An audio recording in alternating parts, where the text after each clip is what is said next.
Good morning. Time check, 11:31 p.m. in the morning. Ayan. Part 4 po tayo sa traveling po natin from South Station to Cavite, 3 MRT race. Ayan. Ayan mga kaibigan, mga kasangkayan, mga hipid. Ayan.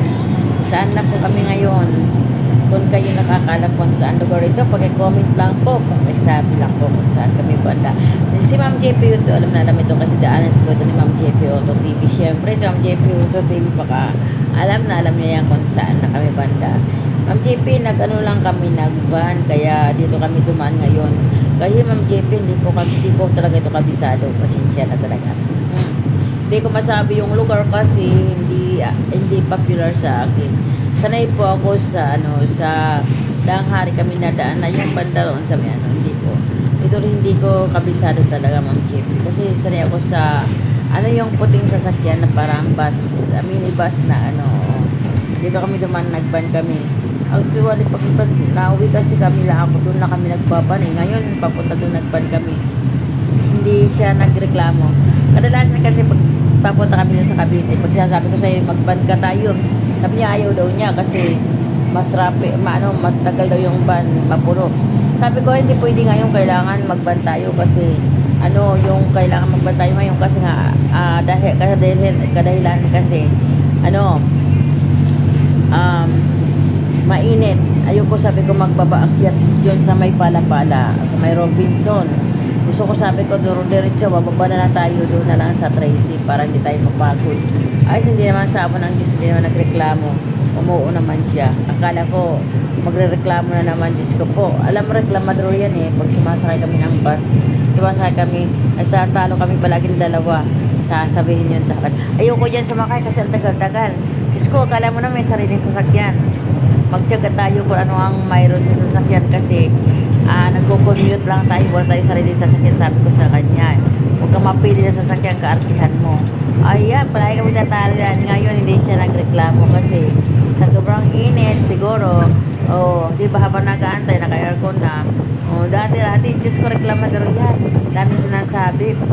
Oo. Ngayon, hindi nagreklamo sa wakas. At saka, ang maganda doon, dating na, ang maganda doon, hindi siya yung yung parang dati kasi aligaga gusto niya makarating na kagad doon. Hindi siya reklamo kahit matagal kami sa kasi hindi matagal ako. Mabuti may isang pasahero na binayaran na yun, dalawang binayaran niya para makalis lang kaya. Diba? Certain pa rin na masasabi nun kasi hindi na kami nagtagal sa sa paradahan, diba? Kung kami Diyos ko po dahil sobrang init, bababa ka sa may Robinson, tapos sasakay na ng another sasakyan, Diyos ko dahil.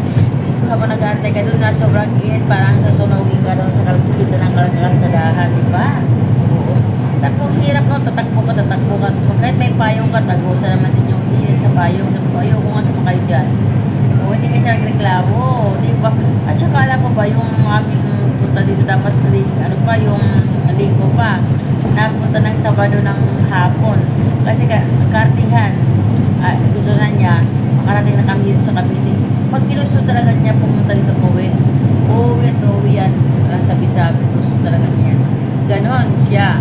Pag ginusto niya uwi ayan na naman kasi kailangan talaga ayunan mo na lang para wala nang away tulog pa ayan. Ma'am JP Uto TV Ma'am Banchi, ayan, Ma'am Katampata na, ayan. Big love shoutout po sa inyong lahat, kumusta kayo? Kumusta ang bawat channel natin, ayan, syempre, ayan, problematic pa rin si Aki, kasi alam mo naman, ayan, the other channel ko ay okay lang, ayan. Meron naman tayo ibang pinagkakabalahan din, syempre, marami naman tayong ginagamit na app, syempre, ayan, at the same time, syempre, hanap din tayo. Ay, hanap ako ng mga live chat na mga syempre, kailangan din natin kumita. Kahit baka sintabo lang. Kagaya dito sa YouTube, kikita tayo dito ng mga sintabo, okay lang yun. Ayan, huwag naiipon yan yung piso, 2 piso. Talab ng isang buwan, malay mo, 2 buwan. Nasa mo na 2 buwan, mayroon na tayo $100. Okay lang yun. At least sasabahin lang tayo, nakaupo, nakahiga. Di ba kumikita tayo kahit paano, kahit coins lang, ayan. Sabi ko nga sa iyo, pagtsatsagaan ko kahit coins, alam mo ba yun? ganitong malaki, milyones ang kikitain natin. Eh, kung wala naman, eh, magtyaga tayo kung anong mayroon lang kikitain natin. Kasi, muna tayong mapili, basta mayroon. Basta mayroon, kikita tayo, okay na yun. Ayan. Enough na yun, huwag tayo maarte masyado. Aartihan pa natin, hindi naman tayo, mayaman. Diba? Ayan. Kailangan lang na natin, kung ano mayroon kita, yun lang tayo. Huwag na tayo humingin doon kasi mahirap. Alam nang hanap tayo ng pagkakitaan. Kasi pag in-expect natin na malaki kikitain natin, mapupustrat lang tayo. O yan. Ay, expect natin na kunti na kikitain natin para hindi tayo mapostrat, para makontento tayo. Ayan. Ako, I'm contented. Ayan. Kung magkano lang natin kasi hindi tayo pwede mamili, tayo pwede maghanap ng kung magkano kikitain natin. Ang importante, kumikita tayo kahit barya-barya lang. Diba? Kahit sabay na tayo, kumikita tayo ng barya-barya. Enough na yun. Oy, thank you so much. Ayan. God bless everyone. Thank you. See you my next vlog. Ayan. Bye-bye. See you my next vlog.